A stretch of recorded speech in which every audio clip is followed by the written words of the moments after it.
Pak Menteri tegas saja lah. Pokoknya sering menyebarkan hoax, yang sering adu domba, makar, radikalisme, terorisme, tutup aja Pak Menteri lah. NU dukung sudah, jangan khawatir. Itu medsosnya Wahabi, online Wahabi, tutup aja malah. Yang Wahabi, jangan khawatir.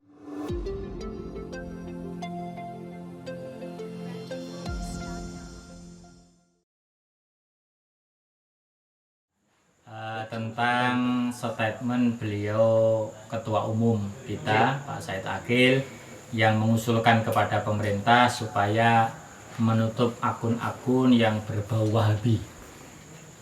Perlu kami sampaikan bahwasanya siapapun yang ada di Indonesia ini, baik yang kita indikasikan Wahabi maupun yang betul-betul Wahabi, mereka ketika kita sebut Wahabi tidak mau. Ini yang menjadi masalah. Di mereka ini mengaku bahwasanya saya ya ahlu sunnah karena saya adalah menjalankan sunnah Nabi, kan seperti itu. Akan tetapi perlu kita waspadai dan perlu kita pahami bersama, apapun alibi mereka, tetap kalau yang namanya Wahabi ya Wahabi. Nah, oleh karena itu, kenapa kok seorang Pak Said Aqil sampai mengeluarkan statement yang demikian? Wahabi itu sangat bahaya.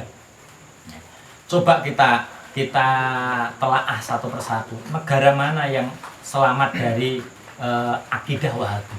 Tidak ada. Saudi sekarang itu sudah akan membuat Saudi yang moderat. Tidak seperti Saudi yang dulu. Ini dengan pangeran yang baru nih, putra dari Raja Salman.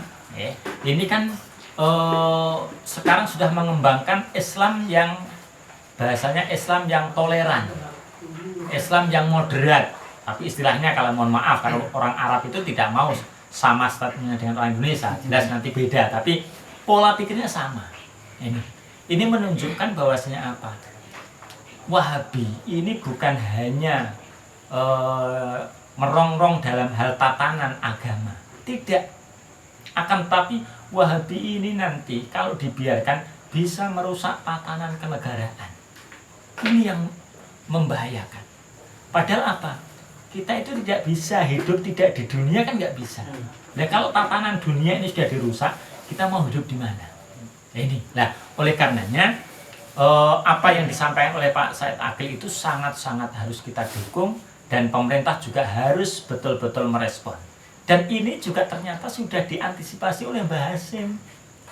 Hadratus Syekh itu di dalam Arba'ina hadisan, 40 hadis yang sebelum mendirikan Nahdlatul Ulama itu sudah menyebutkan hadis yang menerangkan inna ahwa fama akhafu alaikum ba'di kullu munafikin alimil lisan.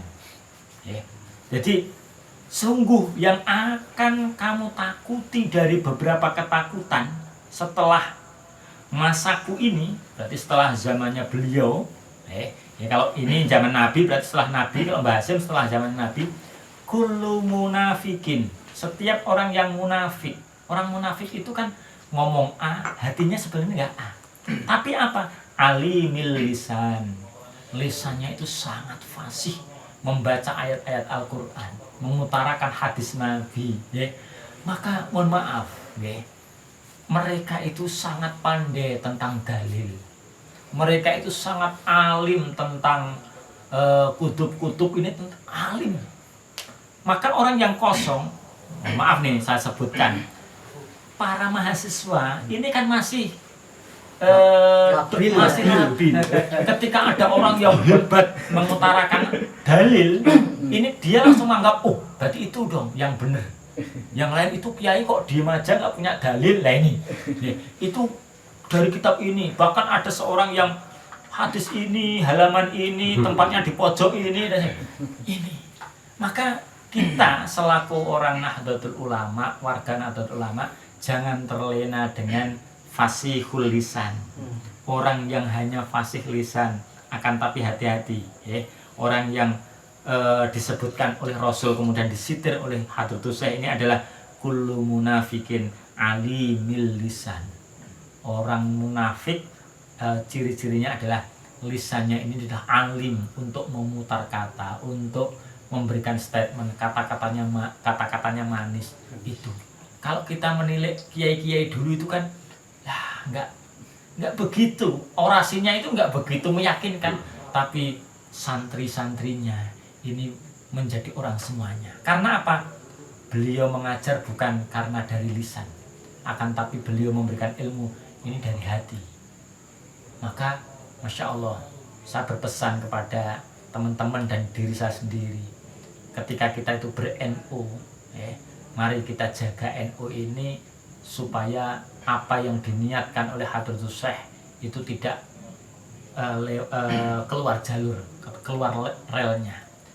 Hadratus Syekh itu sudah wanti-wanti, ya sebagaimana disampaikan oleh Syekh Ibnu Athaillah Al-Askandari itu, bahwasanya man asraqat bidayatuhu asraqat nihayatuhu.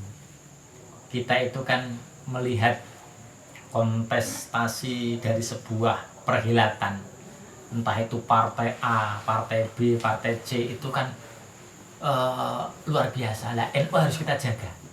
Jangan sampai NU itu ikut-ikutan seperti ormas lain, seperti parpol dan sebagainya. Maksudnya apa?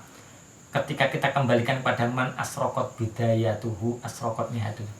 Orang itu kalau mau masuk NU, mengembangkan Nahdlatul Ulama, kok niat awalnya ini bagus asraqat, maka asraqat bidayatuhu, endingnya nanti juga akan husnul khotimah.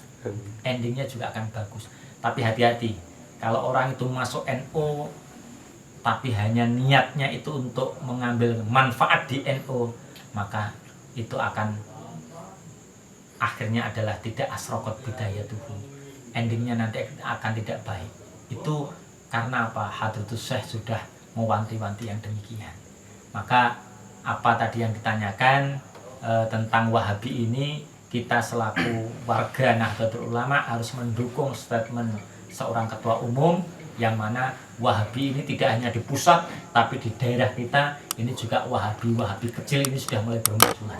Maka ini yang patut dan yang pantas untuk sama-sama menggebrak Wahabi, ya teman-teman Ansor. Siap. Banser ya, mosok kesepuan konon itu belum saatnya. Jadi peluru-peluru ini dulu. Nanti meremnya ini belakangan. Nah ini harus kita bentengi agar supaya apa? Banyumas ini bisa terbebas dari Wahabi, khususnya Sokaraja ini ketika ada percikan Wahabi yang baru akan muncul, harus segera kita padamkan. Jangan sampai ini menjadi api kemudian nanti sulit untuk kita padamkan. Semoga kita bisa untuk menjaga hal yang demikian ini, sehingga Nahdlatul Ulama ini bisa terus berkembang, bermanfaat kepada diri sendiri, bermanfaat kepada yang lain, bermanfaat kepada bangsa dan negara. Seperti itu.